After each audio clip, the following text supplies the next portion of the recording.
Hello viewers, எல்லாருக்கும் வணக்கம். நம்ம இந்த வீடியோவில் 29th ஏப்ரல் 2024 மார்க்கெட் அப்டேட்டை பார்க்கலாம்.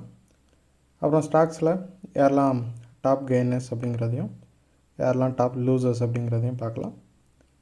அப்புறம் யூஎஸ் மார்க்கெட் எதுக்காக ரேலி ஆச்சுது அப்படிங்கிறதையும் பார்க்கலாம். ஃபர்ஸ்ட் மார்க்கெட் அப்டேட்டை பார்த்துடலாம். அதுக்கு முன்னாடி நீங்கள் இந்த சேனலை சப்ஸ்கிரைப் பண்ணாமல் இருந்தால் மறக்காமல் சப்ஸ்கிரைப் பண்ணுங்கள். நிஃப்டி பார்த்திங்கன்னா ஒரு 223 பாயிண்ட்ஸ் ரேலி ஆச்சுது. ஏறக்குறைய 1% ரேலி இது.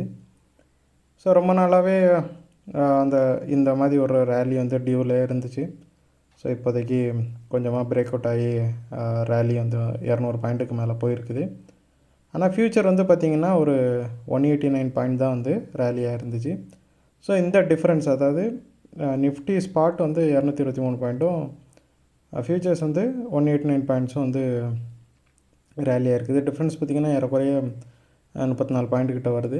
ஸோ இந்த 34 பாயிண்ட்டும் மேபி மண்டே கேட்சப் ஆகலாம், இல்லை நிஃப்டியில் கரெக்ட் ஆகலாம் அந்த பாயிண்ட்டு.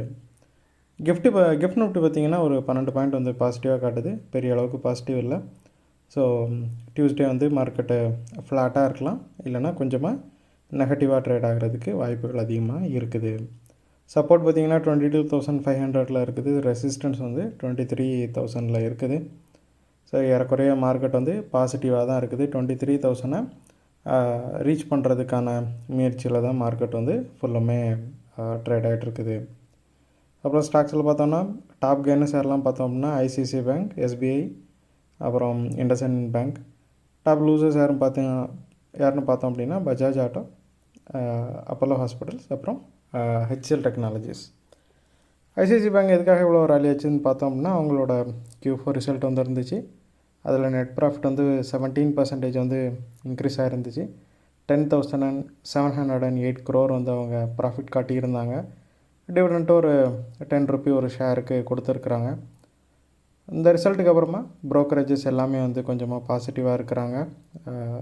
ஐசிஐசிஐ பேங்க் மேலே நிறைய பேர் பை கால் கொடுத்துருக்குறாங்க. ஸோ அந்த ஐசிஐசிஐ பேங்கோட இந்த ரிசல்ட் எல்லா பேங்க்ஸையுமே ஓரளவு பூஸ்டப் பண்ணி விட்டுருச்சு. நிறைய பேங்க்ஸ் ரேலியாக இருந்துச்சு. பேங்க் நிஃப்டியும் பார்த்திங்கன்னா பயங்கரமான ஒரு ரேலியை கொடுத்துச்சு. அப்புறம் எஸ்பிஐ பார்த்தோம் அப்படின்னா எஸ்பிஐ 25% ஸ்டேக் எஸ் பேங்கில் வச்சுருக்குறாங்க. ஸோ அதில் அந்த லாக்இன் பீரியடு மார்ச்லேயே முடிஞ்சதுனால ஸோ கவர்மெண்ட் ஏறக்குறைய உங்களுக்கு அப்ரூவ் கொடுத்ததா ஒரு நியூஸ் வந்திருக்குது. ஸோ இவங்க அதில் எக்ஸிட் பண்ணிக்கலாம் அப்படிங்கிற மாதிரி ஒரு அப்ரூவ் கொடுத்ததா சொல்கிறாங்க. ஸோ இதனால் எஸ்பிஐயும் சரி எஸ் பேங்கும் சரி ரெண்டுமே பாசிட்டிவாக ட்ரேட் ஆகிடுச்சுது. ஸோ இது அஃபிஷியலாக இன்னும் அந்த நியூஸும் வரல. அது வந்ததுக்கப்புறமா மேபி இன்னும் கொஞ்சம் ரேலி ஆகிறதுக்கான வாய்ப்பும் இருக்குது. அப்புறம் இண்டஸ்இண்ட் பேங்க் பார்த்திங்க அப்படின்னா Q4 ப்ராஃபிட் கொடுத்துருந்தாங்க. அவங்க அதில் 15% ப்ராஃபிட் இன்க்ரீஸ் ஆகிருக்குது. லாஸ்ட் இயரை கம்பேர் பண்ணும்போது 2,349 crore இருந்துச்சு அவங்களோட ப்ராஃபிட்டு. 16.5 rupees ஒரு ஷேருக்கு அவங்க டிவிடெண்ட் கொடுத்துருந்தாங்க. ரிசல்ட் வந்ததுக்கப்புறமா பார்த்திங்கன்னா மோதிலால் ஆஸ்வால் உட்பட எல்லா ப்ரோக்கர்ஸுமே இண்டஸ்இண்ட் பேங்க் பைக்கால் கொடுத்துருக்குறாங்க. ஸோ அதோட இம்பேக்டில் இண்டஸ்இண்ட் பேங்க் நல்லாவே ரேலி ஆகிடுச்சுது. அப்புறம் பஜாஜ் ஆட்டோ பார்த்திங்கன்னா ஒரு 214 பாயிண்ட் விழுந்திருக்குது. பஜாஜ் ஆட்டோ பார்த்திங்கன்னா ரிசல்ட்டுக்கு அப்புறமாவே பெருசாக ரேலி ஆகலை. கொஞ்சமாக நெகட்டிவாக தான் ட்ரேட் ஆகிட்டு இருக்குது. அதே மாதிரி பார்த்திங்கன்னா நேற்று மட்டும் கொஞ்சமாக ரேலியாக இருந்துச்சு. இன்றைக்கி பார்த்திங்கன்னா அவங்களோட நியூ பல்சர் பைக்கோட டீட்டெயில்ஸ் லீக் ஆகிருக்குது. அந்த டீட்டெயில்ஸ் ஒரு மாதிரி மிக்ஸ்டான ரியாக்ஷன்ஸை தான் ஃபேன்ஸ்கிட்ட வாங்கியிருக்குது. ஸோ அதனால் பார்த்திங்கன்னா கொஞ்சமாக பஜாஜ் ஆட்டோ சரிஞ்சிருக்குது. அப்புறம் அப்போலோ ஹாஸ்பிட்டல்ஸை பார்த்திங்கன்னா அப்போலோ ஹாஸ்பிட்டலோட ஒன் ஆஃப் த ஆம் ஹெல்த்துக்கோன் இருக்குது, அப்போலோ ஹெல்த்துக்கோ. ஸோ அதில் அப்போலோ 24/7 அப்படிங்கிற இது அவங்க மேனேஜ் பண்ணிகிட்ருக்குறாங்க. ஸோ அதில் ஒரு $300 million அளவுக்கு அவங்க ஃபண்ட் ரைஸ் பண்ணுறதா இருக்கிறாங்க. ஸோ அதுக்காக அட்வென்ட் அப்படிங்கிற ஈக்விட்டி ஃபார்மோட ஹெல்ப் அவங்க நாடி இருக்கிறாங்க. அதே மாதிரி அவங்க கைமெட் அப்படிங்கிற ஒரு கம்பெனியை மெர்ஜ் பண்ணுறதா இருக்கிறாங்க. ஸோ இது எல்லாமே ஒரு பாசிட்டிவான நியூஸாக இருந்தாலும் இவங்க வந்து அந்த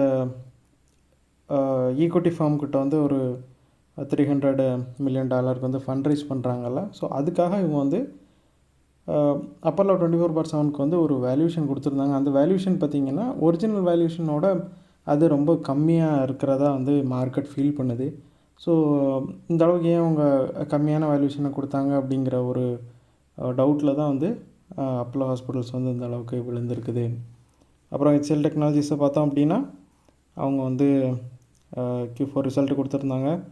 அதில் அவங்களோட ப்ராஃபிட் வந்து கொஞ்சமாக ஃப்ளாட்டாக தான் இருந்துச்சு. 3,995 crore இருந்துச்சு அவங்களோட ப்ராஃபிட்டு. ரெவன்யூவும் பார்த்திங்கன்னா ஒரு 7% இன்க்ரீஸ் ஆகிருக்குது. ஆனால் இந்த ரிசல்ட் வந்து மார்க்கெட்டை ரொம்பவே டிசப்பாயிண்ட் பண்ணியிருக்குது. அதனால் HCL டெக்னாலஜிஸ் வந்து ஒரு 86 பாயிண்ட் வந்து விழுந்திருக்குது. அப்புறம் FSDS இவங்க 2 பேரும் வந்து பெரிய அளவுக்கு எந்த பை செல்லும் பண்ணல.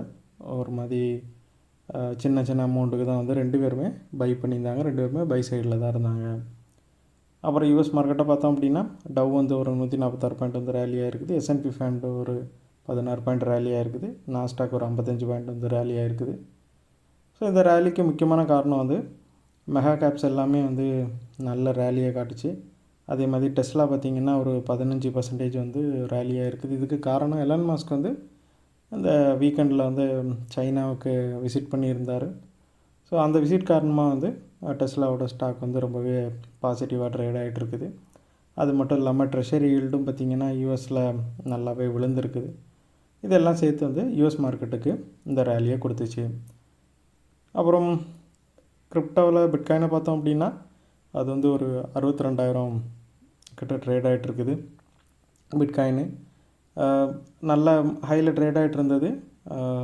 இந்த பிட்காயின் ஹால்விங்க்கு அப்புறமாவே கொஞ்சமாக கரெக்ஷன் மோடில் இருக்குது.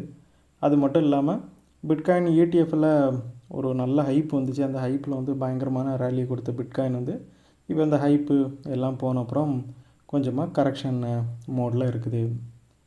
இந்த வீடியோவில் உங்களுக்கு கொடுத்த இன்ஃபர்மேஷன்ஸ் எல்லாம் கண்டிப்பாக ஹெல்ப்ஃபுல்லாக இருந்திருக்கும் நான் நம்புகிறேன். இது உங்களோட ஃபியூச்சர் ட்ரேடிங் செஷனுக்கு கண்டிப்பாக ஹெல்ப் பண்ணும்.